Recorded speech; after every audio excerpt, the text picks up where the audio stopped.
ఈ సమయంలో 40వ కీర్తన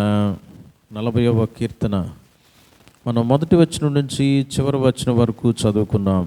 ప్రియులరా, ఈ యొక్క కీర్తన మరి దావీదు భక్తుడు రచించినటువంటి కీర్తన.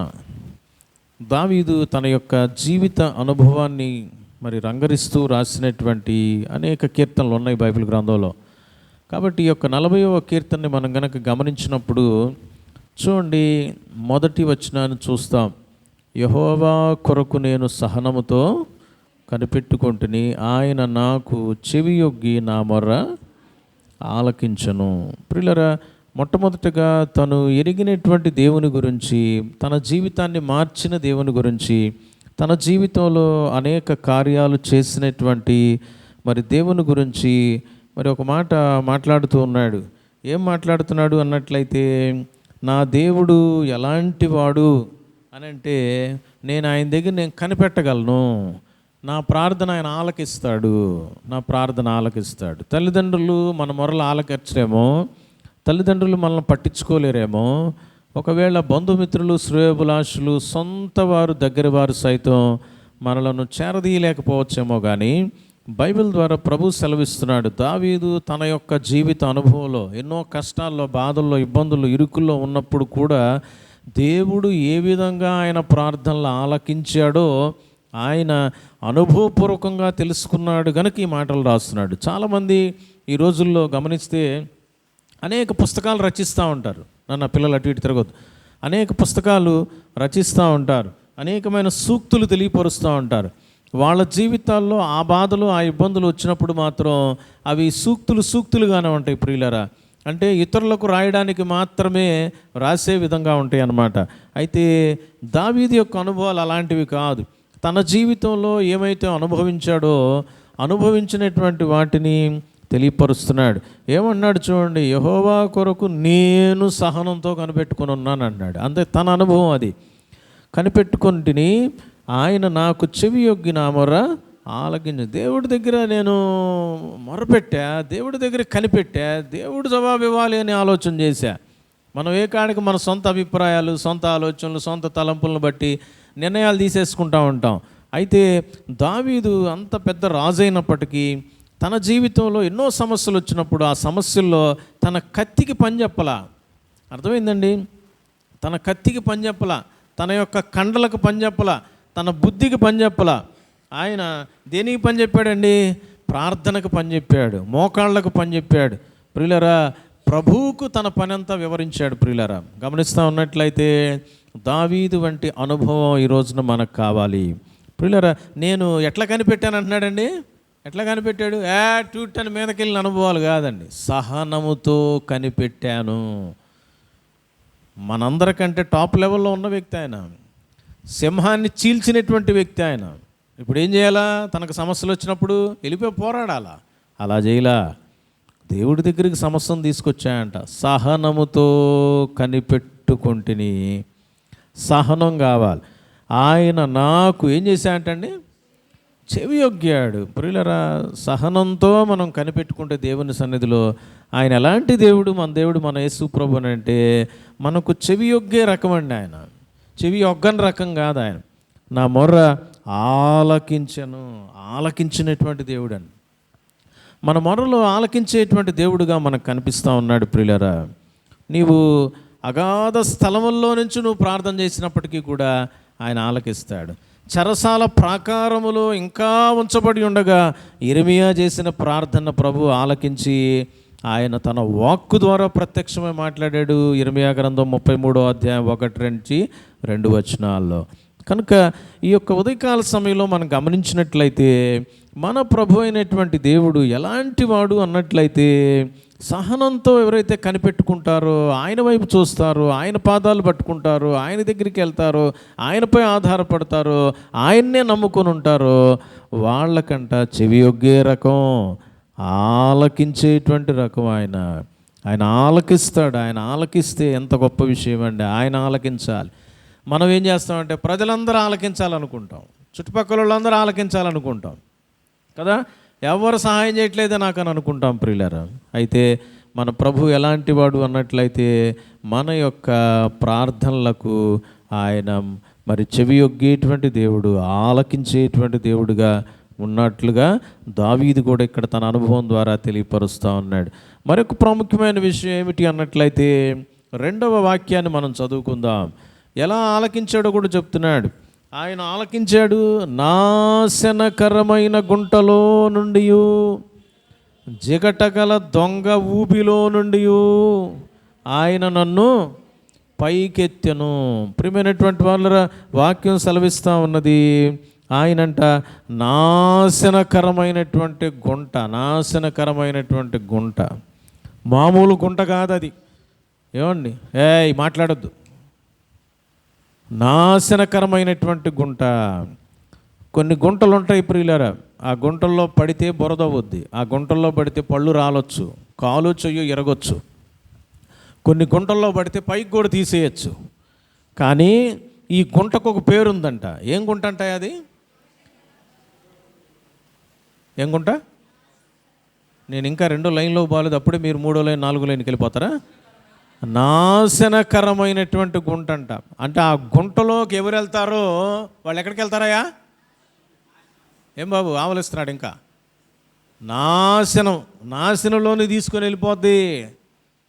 ప్రియులారా, చాలామంది చూడండి ప్రియులారా, దేవుని సన్నిధి అని అన్నప్పుడు నిద్ర వస్తుంది. దేవుని సన్నిధి అన్నప్పుడు ఇంట్లోనే నిద్రపోతున్నారు కొంతమంది. ఫోన్లు చేసినా కానీ వాళ్ళు ఫోన్లు ఎత్తట్లా, నిద్రపోతున్నారు. నిద్ర. మరి సాతానుడు ఏదో గుంటలో పడేస్తాడని అంటే అనుకోబాకండి. అదేదో ఒక నిద్ర అవ్వచ్చు, దేవుని సన్నిధికి రానియనటువంటి పరిస్థితి అన్నమాట. అది దేవుని మాటలు విననీయకుండా ఉండేటువంటి పరిస్థితి అన్నమాట. మనం ఇంకా కొద్దిగా లేటుకి వెళ్తే అయిపోతే ఆశీర్వాదం తీసుకొని వెళ్ళొచ్చు అనేటువంటి పరిస్థితులు అన్నమాట. కనుక ఈ రోజున గమనిస్తూ ఉన్నట్లయితే శత్రువు అయినటువంటి సాతానుడు నిన్ను నన్ను కూడా నాశనం చెందించాలని పాపపు గుంటలో పడేసాడు. ఇక పాపాలతో వచ్చేటువంటిది ఏంటమ్మా? నాశనమే, నిత్య నాశనమే. ఇంకా ఏమి లేదు, ఇంకా బ్రతికే ఛాన్స్ లేదు. అటువంటి గుంట అంట ప్రియులరా. అంతేకాకుండా మరి విషయాన్ని గురించి తెలియపరుస్తున్నాడు. జిగట గల దొంగ ఊబెంట. ఎన్ని అనుభవాలు ఉన్నాయి చూడండి అక్కడ. అది ఆ యొక్క గుంట ఎలాంటిదంటే జిగట కలిగింది. జిగట అంటే ఎలా ఉంటుందమ్మా? జిగట ఎలా ఉంటుంది? ఎలా ఉంటుందండి? మెత్తగా, జిగురుగా ఉంటుంది. ఏమ్మా? జిగట అన్నమాట. మరి ఆ జిగట జారిపోతూ ఉంటుంది అన్నమాట. ఎవరన్నా పట్టుకోవాలన్నా కానీ ఏమైందయ్యా? ఆ జిగటను పట్టుకొని ఒకవేళ నీకు అయింది, ఆ పట్టుకొని వ్యక్తులు లాగుతున్నా కానీ ఏమైపోద్ది? కొన్నిసార్లు మీకు బెస్ట్ ఎగ్జాంపుల్ చెప్పాలంటే, మీరు స్నానం చేసేటప్పుడు మరి నీళ్లు వేడెక్కిపోయినాయి, బాగా చల్లనీళ్ళు తిప్పుకోవాలా, ఆల్రెడీ ఒంటి నిండా సోప్ పెట్టేసుకుని ఉన్నారు. సోప్ ఎలా ఉంటుంది? జిగటగా ఉంటుంది కదా, జారిపోతూ ఉంటుంది. దాంతో మీరు ఆ ట్యాప్ని అంటే నీళ్ళు అని కేకలు పెడతారు అక్కడ. అర్థమైందండి? అదనమాట, జారిపోతూ ఉంటుంది అనమాట. జిగట గల ఎలాంటిదంటే అది ఊబెంట. ఊబి ఎలాంటిదండి? లోపలికి లాగేసుకునేటువంటి దాన్ని ఊబి అంటారు. ఒక గుంటలో నీళ్లు ఉంటాయి, ఏదో ఊరకు దిగుదాం, లేదా కాళ్ళు చేతులు కడుక్కుందాం, లేదా ఈత కొడదాం అన్నట్టు కొంతమంది వెళ్తారు. అక్కడ ఒక పెద్ద గుంట ఉంటుంది లోపల, అక్కడంతా జిగురుతో కూడినటువంటి మట్టి ఉంటుంది.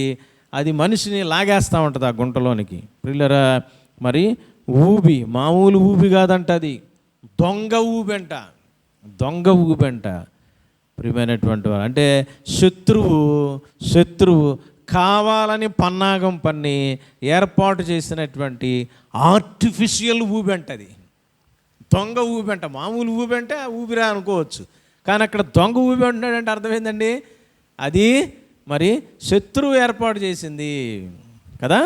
చాలాసార్లు మనకి విఆర్సీలో నెల్లూరు విఆర్సీలో ఏం చేస్తారండి, విఆర్సీ గ్రౌండ్లో మరి ఒక సంవత్సరం, చాలా సంవత్సరాలు ఇది ఎగ్జిబిషన్ లాంటివి పెడుతుంటాడు కదా.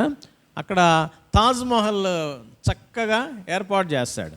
ఒకసారి పిల్లల్ని మేము తీసుకెళ్ళి అదిగో తాజ్మహల్ ఇదే అని చెప్పామన్నమాట. అనగా అవునా అని చెప్పేసి పిల్లల పైకి ఎక్కి దిగి అంతా గందరగోళం చేశారు.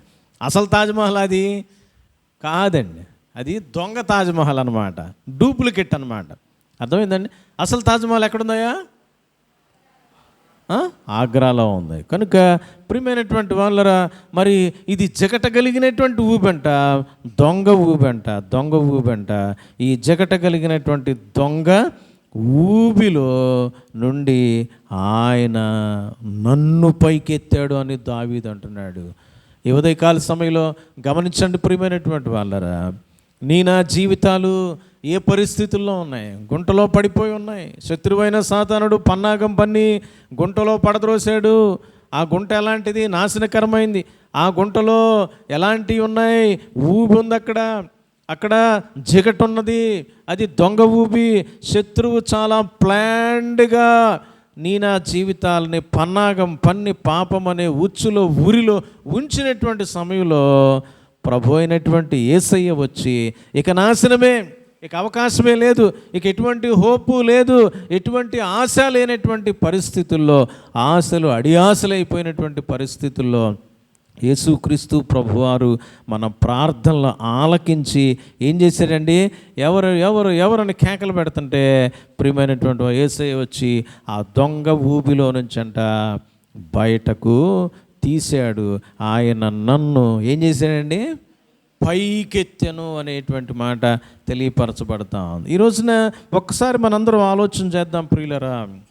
ఎట్టి స్థితిలో నా జీవితాలు ఉన్నప్పుడు పైకి లేపాడు ప్రభువారు. అసలు ఎలాంటి గుంటది, ఆ గుంటలో ఎందుకు పడ్డావు అనేటువంటి పరిస్థితులు ఒక్కసారి గమనించినప్పుడు మన యొక్క జీవితం జ్ఞాపకం రావాలి. నా జీవితాలు ఏ స్థితిలో ఉన్నప్పుడు, ఎలా ఉన్నప్పుడు, ఎలా పడి ఉన్నప్పుడు, ఎలా భయంకరమైనటువంటి స్థితిలోనికి వెళ్ళినప్పుడు ప్రభు ఎంత గొప్ప కార్యం చేశాడనే విషయం తెలిస్తే అప్పుడు నేను మనందరం ప్రభువును స్తుతించకుండా ఆరాధించకుండా ఉండలేం. ప్రియులారా చూడండి, 40వ కీర్తన 12వ వచనాన్ని గమనించినట్లయితే అక్కడ ఒక 4-5 విషయాలు రాయబడి ఉన్నాయి. చూద్దాం. 12వ వచనం, లెక్కలేని అపాయములు లెక్కలేని అపాయాలంట నిన్ను నన్ను చుట్టుకొని ఉన్నటువంటి సమయంలో ఆ అపాయాలు మన చుట్టూ ఉన్నాయి. అపాయకరమైనటువంటి పరిస్థితులు మన చుట్టూ వచ్చేసినాయి. అటువంటి పరిస్థితిలో ఉన్నప్పుడు ప్రభు మనల్ని పైకి లాగాడు. లెక్కలేని అపాయాలంట, 1 కాదు 2 కాదు. నేను 1-2 అపాయాలను చూసి జడుస్తూ ఉంటాం, భయపడుతూ ఉంటాం, బెదిరిపోతూ ఉంటాం. కానీ దావీదేమన్నాడు తెలుసా? అయ్యా 1 కాదయ్యా, 2 కాదయ్యా, 3 కాదయ్యా, 4 కాదయ్యా, అసలు ఇన్నని చెప్పలేను నేను. లెక్కలేనన్ని అపాయాలు నన్ను చుట్టుకొని ఉన్నప్పుడు అవి చుట్టుకొని నన్ను లాగేస్తున్నాయి. నేను ప్రభువు బిడ్డనే, దేవుని బిడ్డనే. శత్రువైనటువంటి సాతానుడు లెక్కలేనటువంటి అపాయాలను నా చుట్టూ తీసుకొచ్చేసేసి ఇక నేను పైకి రాలేనంత విధంగా ఆ జిగటతో జిగురుతో లాగేస్తున్నాడు. అది దొంగ ఊబిని సృష్టించాడు. వాడు లాగేస్తూ ఉన్నాడు, ఆ గుంట లోపలికి తీసుకెళ్ళిపోతూ ఉన్నాడు. అదేమో నాశనకరమైనటువంటి గుంట. లెక్కలేనన్ని భయంకరమైన పరిస్థితులు నీ చుట్టూ ఉన్నప్పుడు నిన్ను పైకి లేవనెత్తినటువంటి వాడు నీ యేసయ్య. అంతేకాకుండా ప్రియులారా చూడండి, 12వ వచనం గమనిస్తే, నా దోషములు నన్ను తరిమి పట్టుకొనగా. అపాయాలు చుట్టుముట్టడమే కాదు ప్రియులారా, నీ యొక్క దోషం నా యొక్క దోషం అంట తరిమి పట్టుకుందంట. ఎవరో తరిమి పట్టుకోవటం కాదు, నీలో ఉన్నటువంటి గర్వం, నీలో ఉన్నటువంటి అహంభావం, నీలో ఉన్నటువంటి అహంకారం, నీలో ఉన్నటువంటి లెక్కలేనితనం, నీలో ఉన్న అబద్ధాలు, మోసాలు, దగాలు, కుట్రలు, ఈర్ష్య, అసూయ, ద్వేషం ఎన్నైతే బైబిల్లో చెప్పబడతా ఉన్నాయో అవన్నీ కూడా నా జీవితాల్లో భయంకరమైనటువంటి దోషాలుగా ఉండి ఆ దోషాలే పట్టుకొని లాగుతూ ఉన్నాయంట. ఎక్కడికి పరిగెత్తుతుంటే అవి ఏమాత్రం కూడా వదిలిపెట్టలా. మరొక చోట బైబిల్లో రాయబడి ఉంటుంది, వారి పాపము వారిని పట్టుకొను అనేటువంటి మాట రాయబడి ఉంది. మన పాపం మనల్ని పట్టుకొని వదలలేని స్థితిలో ఉన్నప్పుడు, మన దోషాలు మనల్ని తరిమి తరిమి తరిమి తరిమి పట్టుకున్నాయంట. ఎక్కడికి పరిగెత్తావరా, లాభం లేదు. ఈ రోజున నా దోషాలు చాలా చక్కగా ఉంటున్నాయేమో, నీ జీవితాన్ని అవి సర్వనాశనం చేస్తాయండి. అవి ఇవాళ కాదు, రేపైనా ఎల్లుండైనా తరిమి పట్టుకుంటాయి. ఒకవేళ ఈ రోజున ఆ జగటగల దొంగ ఊపికి కారణం నీ దోషాలేమో, నా దోషాలేమో ప్రియమైన వాళ్ళ, అయినప్పటికీ కూడా అట్టి స్థితిలో నుంచి ప్రభు పైకి లేపాడు అని దావీదు అంటున్నాడు. అయ్యా, నా దోషాలు నన్ను తరిమి పట్టుకొని లాగి నేను పైకి లేవనీయకుండా చేసినాయి. ప్రభు బిడ్డనే పైకి లేవనీయకుండా చేశాయి. అట్టి స్థితిలో కేకలు పెట్టినప్పుడు ప్రభు నన్ను కాపాడాడు. నా దోషాలు ఉన్నాయి కదా అని వదిలిపెట్టేలా, నా దోషాలు ఉన్నాయి కదా అని అందరిని వదిలిపెట్టేస్తాం. రే, నీలో దోషాలు ఉన్నాయి, అమ్మాయి నీతో దోషాలు ఉన్నాయి, పెద్ద ఆయన నీలో దోషాలు ఉన్నాయి, నువ్వు అర్హుడివే కాదు, వదిలేసేయండి ఆ వ్యక్తుల్ని అని అనే రకం మనం. కానీ దేవుడు అలాంటి రకం కాదంట. ఎలాంటి రకం అండి? మన ప్రార్థనలు ఆలకించే రకం అని మనం మొదటే చూసాం. ప్రియులరా, నా దోషాలు నన్ను తరిమి పట్టుకుంటే పైకి లేపాడు. తర్వాత అనుభవం ఏంటో తెలుసండి? 12వ వచనం చూడండి. నేను తల ఎత్తి చూడలేకపోయాడంట. సిగ్గుతో తలదించుకునే పరిస్థితులు ఉన్నాయి. ఎన్నున్నాయి? దేవునికి వ్యతిరేకంగా నువ్వు చేసినాయి. బైబుల్ చదవలా, ప్రార్థన చేయలా, ప్రేమించలా, ఏమండి దేవుని కోసం శ్రమపడలా, మందిరంలో చెమ్మటానికి టైం లేదు, అటు ఇటు మొత్తం మట్టే బూజులే అన్నీ ఉన్నాయి. అర్థమైందండి? దేవుని కోసం నువ్వేమీ చేయలా. అటువంటి విధంగా నువ్వు మందిరంలోనికి ఏమి చేయకుండా మట్టితో కూడున్నటువంటి చైర్ల మీద వచ్చి కూర్చుంటున్నప్పుడు సిగ్గుతో తల వంచుకొని కూర్చోగలుగుతున్నావు. ఎందుకంటే తలెత్తలేకపోతున్నావు. ఒకవేళ నువ్వు ఆ చైరు శుద్ధి చేసి ఉంటే ఎలా ఉండేదండి నీ పరిస్థితి? తలెత్తుకొని నేను ఇవాళ శుభ్రం చేశా, ఇవాళ నేను ఫ్యాన్లు తుడిచా, ఇవాళ నేను కిటికీలు కడిగా, ఏమన్నా నేను వచ్చి కూర్చొని ఇక్కడ చూస్తామంటే నా ముందే మరి బల్లులు అవన్నీ కూడా మరి ఆ వేస్ట్ అంతా వేసి ఉన్నాయి. ఇక్కడ పిల్లల్ని అడిగితే నితేష్ అన్నాడు, మొత్తం ఊడ్చేసాం అంకుల్ అన్నాడు. ఎందుకు అబద్ధాలు ఆడతావు? రా చూపిస్తాను, కూర్చోబెట్టి చూపించా మొత్తం. కనీసం చీపురు పెట్టి ఓడలేకపోయారు. ఆడవాళ్ళు ఉన్నారు ఇక్కడ, మనకి టైం లేదు పాపం. మీరు 9:30కే రాలేకపోతున్నారు, ఇక మీరు చీపురు పట్టుకొని చేయగలరమ్మా? నేను సిగ్గుతో నేను తల ఉంచుకోవాలా? ప్రియమైనటువంటి వాళ్ళరా, దావీదు యొక్క అనుభవాలంట ఎలా ఉన్నాయో తెలుసా? నేను తల ఎత్తి చూడలేని విధంగా నా దోషాలు ఉన్నాయి, తల ఎత్తి చూడలేనటువంటి విధంగా ఉన్నాయి, తల ఎత్తలేకపోతున్నా కదండి. మీరు కనుక టీవీల్లో కానీ న్యూస్ పేపర్లో కానీ గమనిస్తే ఎవరైనా రేప్ కేసుల్లో ఇరుక్కున్నటువంటి వాళ్ళు పట్టుబడినప్పుడు, దొంగతనం చోరీ కేసుల్లో పట్టుబడి మరి పోలీసులు పట్టుకున్నప్పుడు వాళ్ళ ఫోటోలు కానీ వాళ్ళని చూపించడం కానీ చేస్తుంటారు కెమెరాల్లో. అప్పుడు ఏం చేస్తారండి వాళ్ళు? తలకు ముసుగు. కెమెరామెన్ కూడా కొంతమందిని ఏం చేస్తాడు తెలుసా? ఆ మొహం వరకు కనబడకుండా పెడతాడు, ఏదో ఒక నీడ ఉన్నట్టుగా. అర్థమైందండి? వాళ్ళు తమను తాము కనబరుచుకోవడానికి ఇష్టపడట్లా.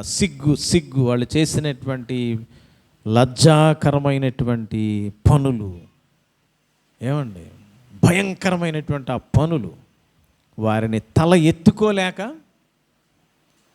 చేసేసాయి. అర్థమైందండి? తమ ముఖాన్ని చూపించలేనటువంటి పరిస్థితి. ఈ రోజున నీవు నేను మనందరి జీవితంలో ఒక్కసారి వ్యక్తిగతంగా అడిగితే, అయ్యో ఏం చేసావయ్యా? నీ సొంత వాళ్ళని, బంధువుల్ని, నీ చుట్టుపక్కల ఉన్న వాళ్ళని, అక్కలు, చెల్లెళ్ళు, తమ్ముళ్ళు, ఏమండి సొంత స్నేహితులు, అట్లాంటి వాళ్ళని ఎన్నిసార్లు నువ్వు చెడ్డగా చూసావు? ఎంతగా చెడ్డగా చూసావు? అవి దేవుని సన్నిధానానికి వచ్చినప్పుడు నువ్వు తలెత్తుకొని చూడలేకపోతున్నావు, ధైర్యంగా చెప్పలేకపోతున్నావు. వాళ్ళు గమనించండి. యోబు గ్రంథం 31వ అధ్యాయం 9వ వచనం చదవండి. ఏం రాయబడిందో? యోబు గ్రంథం 31:9. త్వరగా తీయాలా, ఇంతసేపు కాదు.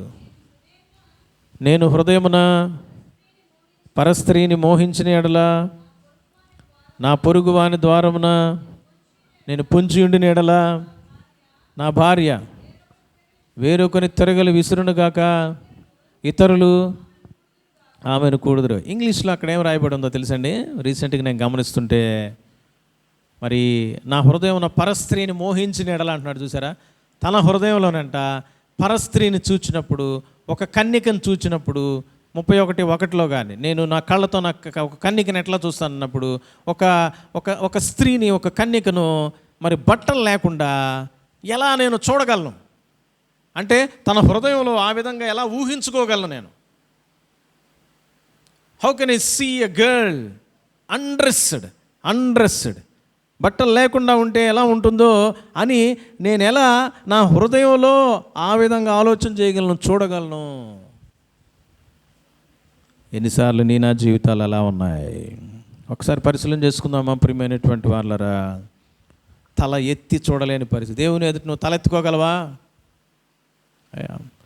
కయ్యను తన తమ్ముడిని ఏం చేశాడండి? చంపేశాడు. ఒరే నాయన, మీ తమ్ముడు ఎక్కడా అంటే రకరకాలుగా మాట్లాడాడు. అట్టా ఇట్టా అన్నాడు.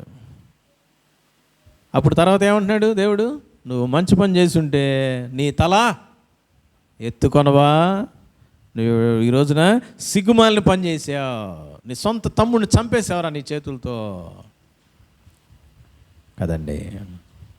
ఈరోజున ప్రియమైనటువంటి దేవుని బిడ్డలారా, నా జీవితాలు ఎట్టి స్థితిలో ఉండగా తల ఎత్తి చూడలేని పరిస్థితి, మొహం చాటేసే పరిస్థితిలో ఉన్నప్పుడు సైతం నా దోషాలను, పాపాలను తన రక్తంతో కడిగి తన హస్తాలతో ఆ ఊబిలో నుంచి బయటకు లాగినటువంటి దేవుడు మన ప్రభు అయినటువంటి యేసయ్య. అంతేకాదండి, అక్కడ చూడండి మరొక విషయం తెలియపరచబడతా ఉంది. 12వ వచనం చాలా ఇంపార్టెంట్. లెక్కకు అవి నా తల వెంట్రుకలను. ప్రియులరా, దోషాలు కానీ, అపాయాలు కానీ, తల ఎత్తి చూడలేనటువంటి స్థితులు ఒక్కసారి గమనిస్తే, అయ్యా ఎందుకు నువ్వు దొంగ ఊబిలో ఉన్నావు అని దావీదుని అడిగితే చెప్తున్నాడు, అయ్యా నా దోషాలు, నా పాపాలు అవి లెక్కకు అవి నా తల వెంట్రుకలను మించి ఉన్నాయంట. వా, తల వెంట్రుకలతో పోలుస్తాం, ఇసుక రేణులతో పోలుస్తాం. అయితే ప్రియమైన వాళ్ళరా, కొన్నిసార్లు దేవుడు కూడా నక్షత్రాలను ఒకసారి లెక్కబెట్టు అని అబ్రహాముతో అన్నాడు. అవి లెక్క పెట్టడం వీలైతే చెప్పు, అంతగా నీ యొక్క సంతానం ఉంటుందని చెప్పాడు దేవుడు. అయితే బైబిల్ సెలవిస్తూ ఉంది ఇక్కడ, దావీదు అంటున్నాడు లెక్కకు అవి తల వెంట్రుకలను మించి ఉన్నాయంట. తల వెంట్రుకల్ని మొత్తం గుండు చేసేస్తే తల, ఒక్కొక్క దాన్ని పట్టుకొని కూర్చొని ఒక రోజంతా 2 రోజులు 3 రోజులు కూర్చుంటే తల వెంట్రుకలు ఏం చేయొచ్చమ్మా? లెక్కేయచ్చాము. అందుకనే దేవుడు అద్భుతమైన మాట ఇక్కడ రాయించాడు. లెక్కకు నా పాపములు, దోషములు, మరి సిగ్గు మాలినటువంటి పరిస్థితులు, భయంకరంగా తలెత్తి చూడలేకుండా చేసినటువంటి ఘోర కృత్యాలు అవన్నీ ఎలా ఉన్నాయంటే తల వెంట్రుకలకు మించి ఉన్నాయి. మించినటువంటి చెడ్డ పనులు ఉన్నప్పుడు సైతం ప్రభు అంట ఏం చేశాడంట? ప్రియులారా, 2వ వచనం ఇప్పుడు చదువుదాం, అర్థమవుతుంది మనకి. ఆయన నాశనకరమైన గుంటలో నుండి, జగటగల దొంగ ఊబిలో నుండి నన్ను పైకెత్తాడు. ఈరోజున ఒకసారి నువ్వు గమనిస్తావా ప్రియులారా? కాని మాటలు ఎన్నిసార్లు పలికావు నోటి నుంచి? కాని చూపులు ఎన్నిసార్లు చూసావు? కాని పనులు ఎన్ని చేసావు? కాని విధంగా ఎంత ఆలోచన చేసావు? అన్ని పరిస్థితుల్లో ఉన్నప్పుడు సైతం నీకోసం ప్రాణం పెట్టి ఆయన తిరిగి లేచి నిన్ను మృత్యువు నుంచి, నిన్ను ఊబిలో నుంచి, పాప కదలబాకు నాన్న, కదలబాకు, కూర్చోవాలి, మరి పరిస్థితుల్లోంచి పైకి లేపాడు. ప్రియమైన వాళ్ళ మరొక విషయం ఉందండి అక్కడ 12వ వచనంలో. ఏంటో తెలుసండి? 12వ వచనం చివరిలో ఉంది, నా హృదయము అధైర్యపడి ఉంది. ఏమండి, ఎవరు మాట్లాడుతుంది ఈ మాటలు? దావీదు మాట్లాడుతున్నాడు. దావీదు గురించి బైబిల్ ఏం చెప్పడం తెలుసా? సింహబలుడు అనే పేరుంది ఆయనకి. సింహాన్ని, ఎలుగుబంటిని చీల్చినటువంటి వ్యక్తి. ఒక చోట ఉంది, కరెక్ట్గా నాకు గుర్తులేదు, దావీదు ఒక్కడే 1000 మందిని చంపగలడంట. ఒక్కడ నిలబడితే 1000 మందిని చంపేస్తాడంట. అర్థమైందండి? ఎట్లాంటి వాడు ఒక్కసారి ఆలోచన చేయండి. ఆయనకి ఎదురుగా డైరెక్ట్గా 100 మంది 1000 మంది వచ్చినా కానీ అతను ఏమి లేదు, ఆ కత్తిని తెప్పటం కానీ ఒక్కొక్కడు కాళ్ళు, చేతులు, మెడలు నరుక్కుంటూ వెళ్ళిపోతాడంట. అటువంటి భయంకరమైనటువంటి బలశాలి ఎవరు? దావీదు. సింహాన్ని చూస్తే ఏమండి, చిన్న బొత్తింగ పడితే ఎగిరి డ్యాన్స్ వేసి ఫ్యాన్ కతుక్కుంటావే, అర్థమైందండి? కుక్క నక్క మన ముందుంటే పరుగెత్తుతావే. సింహం తన గొర్రె పిల్లని పట్టుకొని వెళ్తుంటే వదిలేడు అనుకుంటున్నారా? ఆయన సామాన్యుడు అనుకుంటున్నారా? గుండె కావాలి, గుండె కావాలి. అటువంటి గుండె ధైర్యం మెండుగా ఉన్నటువంటి బండ వంటి వాడు దావీదు. అలాంటి వాడు ఏమయ్యాడంటయ్యా? ఇక్కడ ఏం చెప్తున్నాడు? దోషాలు పాపాలు నా జీవితాన్ని ఏం చేసినంటే కృంగదీసేసినాయి, అధైర్యం తెచ్చేసింది, భయం వచ్చేసింది నాకు, అధైర్యపడిపోయా, భయం వచ్చేసింది నాకు అంటున్నాడు. భయపూరితమైన పరిస్థితుల్లో కూడా ఉన్నాడంట దావీదు. అట్టి స్థితిలో ఉన్నప్పుడు అని మొదట చెప్తున్నాడు, నా ప్రార్థన ప్రభు ఆలకించాడు. సహనంతో నేను కనిపెట్టుకున్న ఆ స్థితిలోనే, ప్రభువా ఒక్కసారి కనికరించు అని. అప్పుడంట దేవుడు ఏం చేశాడు చూడండి, 2వ వచనం, నాశనకరమైన గుంటలో నుండి, అయ్యా వినండి బాబు, జగటగల దొంగ ఊబిలో నుండి ఆయన నన్ను ఏం చేశాయంట?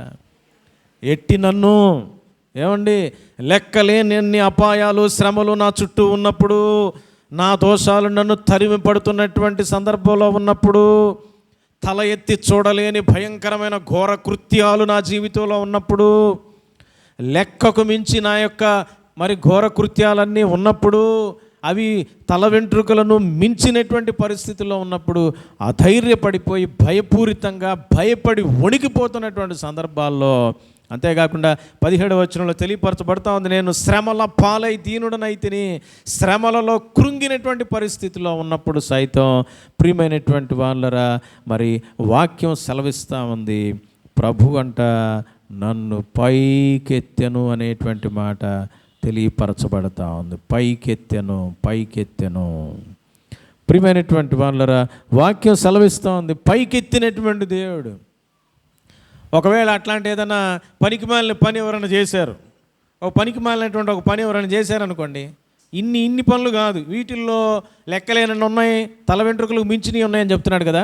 వీటిలో ఏదో ఒక పనికిమాలిన పని చేశాడు, కాని పని, ఎవరికి నచ్చంది చేస్తుంటే, ఆ వ్యక్తి అక్కడ గుంటలో ఉన్నాడు అనుకోండి, జోసఫ్ ఏం చేస్తాడంటే కాలుతో ఒకటి తన్ని అక్కడే కూరుకుపోయేటట్టు చేస్తాడు. అంతే చేస్తాం లేదా? ఆయన ఒక్కడే కాదు, మీరు ఎవరైనా అబ్బా మంచి అబ్బాయి చాలా మంచిదా, నేను పైకి తీస్తా అంటారా ఎవరన్నా? దుర్మార్గుడా నీకు అదే గతి కావాలరా, అట్రా ఇట్రా. ఏమండి, మనం తప్పులు చేసే మనల్ని మనం గొప్పగా చెప్పుకుంటాం. తప్పు చేసినవాడు తగిలేదంటే ఇంకా పరిస్థితి ఎలా ఉంటుంది? అయితే అట్టి స్థితిలో, పైకి రాలేని స్థితిలో ఉన్నప్పుడు దేవుడైతే ఏం చేస్తున్నాడంటే పైకి లేపినటువంటి దేవుడు, నిన్ను నన్ను పైకి లేపాడు. ఈ రోజున తన రక్షణ అనుగ్రహించాడు ప్రియమైన వాళ్ళరా. అంతేకాకుండా చూడండి, మరొక మాట తెలియపరచబడతా ఉంది 2వ వచనంలో, నా పాదములు జారిపోతున్నా, చికటతో కూరుకొని పోయినా, నాశనకరమైన గుంటలో ఇరుక్కొని పోయినా, పైకి లేవలేని స్థితిలో, బలహీనంగా కృంగిన స్థితిలో, భయపూరితమైన స్థితిలో, గజగజ వణుకుతున్న స్థితిలో ఉన్నటువంటి నా యొక్క కాళ్ళను, పాదాలను ఏం చేశాయంట? బండ మీద ఏం చేశాయంటాయండి? బండ మీద నిలిపాడు. ఆ గుంటలో నుంచి, పాపపు బ్రతుకులో నుంచి పైకి తీసి ఏం చేశాయండి? మందిరంలో పెట్టాడు, యేసయ్య దగ్గర పెట్టాడు. యేసయ్య అనే బండ మీద, వాక్యం మీద నిన్ను నన్ను, నా పాదాలను నీ పాదాలను ఆయన నిలిపినటువంటి దేవుడండి. నిలిపినటువంటి దేవుడు. బండ మీద పాదాలను ఏం చేశాడంటండి? నిలిపాడు. ఆయన కార్యం చేశాడు అంతే. ఆయన నిలిపాడంట. అయా జారిపోతున్నాయి, తన రక్తంతో కడిగాడు. మామూలుగా కడగల. చికట పోవాలంటే బాగా సోపేసి కడగటం ఎంతోసేపు కడగాలి. కానీ యేసుప్రభు ఏం చేశాడు తెలుసా? మధ్యలో అడిగి ఉండొచ్చు దావీదు, ప్రభువా నేను ఇన్ని దోషాలని మళ్ళీ జారిపోతానేమో లోపల అటువంటి యేసయ్య అని ఉంటాడు. నేను అనుకుంటున్నా, అంటే ఇద్దరి మధ్య కాన్వర్జేషన్. దావీదు నువ్వు భయపడాల్సిన పని లేదు, నీ దోషాలు ఎట్లున్నప్పటికి కూడా నేనేం చేస్తాను? దేంతో కడుగుతాను? అయ్యా నా రక్తంతో కడుగుతా, నీకోసమే చిందించా, నీకోసమే ఇదిగో సిలువలో రక్తం అన్నట్లుగా ప్రభు ఇక్కడ మాట్లాడుతూ ఉండొచ్చేమో ప్రియులారా. నా పాదములు బండ మీద నిలిపాడు. మళ్ళీ జారిపోయే మట్టి మీద కాదు, మరొక గుంటలో కాదు, గుంట వంటి పరిస్థితులు కాదు, బండ మీద నిలిపాడు. ఇక ఎవడేం చేయలేడరా నిన్ను, ఎవడేం చేయలేడు నిన్ను.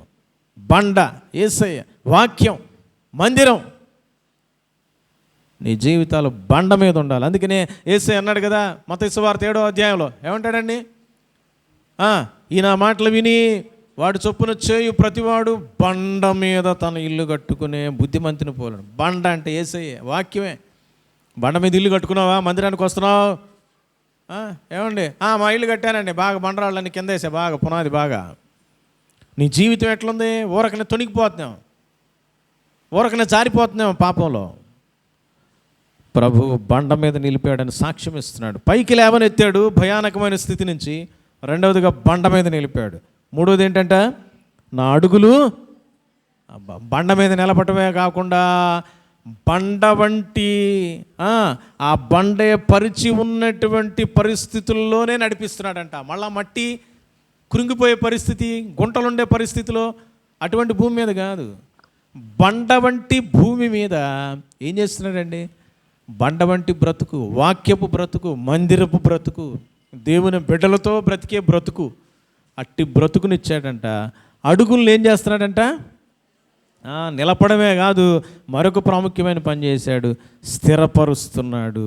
మందిరంలో నీకు అవసరమైన పోషణ ఇస్తూ నీ యొక్క జీవితాన్ని ఆత్మీయంగా స్థిరపరుస్తున్నాడు. అందుని బట్టి నువ్వు ప్రభును స్తుతించవా, ఆరాధించవా?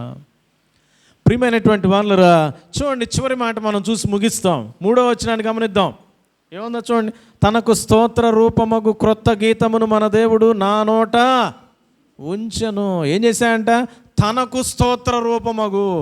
ఇంతకుముందు అంతా అమ్మనో, నాన్నో, అక్కనో, చెల్లినో, భర్తనో, భార్యనో, వాళ్ళనో, వీళ్ళనో, చుట్టుపక్కల ఉన్నటువంటి వాళ్ళను నువ్వు స్తుతించావు, పాటలు పాడావు. ఏమండి? టీవీ చూడగానే పాట గుర్తొస్తాయి. ఒక అబ్బాయిని చూడగానే పాట ఒక అమ్మాయిని చూడగానే పాటలు గుర్తొస్తూ ఉంటాయి చాలామందికి. అర్థమైందండి? దేవుని బిడ్డలు సైతం నోరిప్పి దేవుని పాటలు కాకుండా సినిమా పాటలు, జోకులు ఇవన్నీ ఎక్కువ వల్లిస్తూ ఉంటారు. అయితే ప్రియమైన వాళ్ళరా, అటువంటి బ్రతుకులో ఉన్నాడంట దావీదు. అయితే ఇప్పుడేమయ్యాడంట? ప్రస్తుతం ఏమైందో తెలుసండి? దేవునికి స్తోత్ర రూపమగు ఒక క్రొత్త గీతాన్ని ఇచ్చాడంట. క్రొత్త బ్రతుకుతో కూడిన పాట. ఈ బ్రతుకునిచ్చింది యేసయ్యే. అంటే యేసయ్య మీద పాట పాడేటువంటి అనుభవం ఇచ్చాడంట. యేసయ్య పాటలు పాడే అనుభవాన్ని ఇచ్చాడంట. అయ్యా, అమితాబ్ బచ్చన్ పాటలు పాడా, ధోని పాటలు పాడా, సచిన్ టెండూల్కర్ పాటలు పాడా, ఏమండి ఇంకా పలానా హీరో పలానా హీరోయిన్ పాటలు పాడా, అప్పుడు దాకా ఇప్పుడు దాకా. అయితే ఇప్పుడేంది పరిస్థితి? యేసయ్య నమ్మిన తర్వాత, యేసయ్య నేను పైకి లేవనెత్తిన తర్వాత ఆ పాటలన్నీ పాడినప్పుడు ఎలా ఉన్నావు? గుంటలోకి వెళ్ళిపోయి ఉన్నానయ్యా, పైకి లేవలేని స్థితిలో ఉన్నానయ్యా. మరి ఎవరు చేశారు? ఆ హీరోలు వచ్చారా? ఆ హీరోయిన్లు వచ్చారా? ఆ పాటలు వచ్చి మిమ్మల్ని బ్రతికించినయా? లేదయ్యా. యేసయ్య పాటలు, యేసయ్య మాటలు, యేసయ్య బిడ్డలు. సాక్షాత్తు యేసయ్య నా దగ్గరికి వచ్చాడు, పైకి లేవనెత్తాడు, బండ మీద నిలిపాడు, చచ్చిపోయే నా బ్రతుకుని పైకి లేపాడు. దాన్ని చూడు నువ్వు. ఆ ఎల్లయ్య పొల్లయ్య సంగతి నీకెందుకు? నీ యేసయ్య నీకేం చేశాడు అది చూడు. అందుకోసం నువ్వు ఆయన కోసం బ్రతకాలా, ఆయన్ని స్తుతించాలా, ఆయన్ని మహింపరచాలా. ప్రియమైన వాళ్ళరా, అడుగులు స్థిరపరిచినటువంటి దేవుడు. అంతేకాదు తనకు స్తోత్ర రూపమగు క్రొత్త గీతం నా నోట ఉంచాడు అంటున్నాడు. ఆయన స్తుతించే నాలుకగా నా నాలుకను చేసేసాడు, మార్చేశాడు, పాటను కూడా నోట్లను పెట్టేశాడు అంటున్నాడు. ఎంత గొప్ప అనుభవం! ఈ రోజున అట్టి పాట నీ నోట్లో ఉందా? అట్టి మాట నీ నోట్లో ఉందా? ఏమండి? ఈ అనుభవాలు నీలో ఉంటే అది 3వ వచనంలో ఉన్నటువంటి ఆ మాట మన జీవితంలో నెరవేరుద్ది. అట్టి అనుభవంతో ప్రభువుని ఆరాధన చేద్దాం, తలవంచుదాం, మోకరిస్తాం. ప్రియమైనటువంటి వాళ్ళరా, దావీదు యొక్క అనుభవాన్ని మరి మనం తలంచుకుంటూ ప్రభువుని మనం ఆరాధిద్దాం.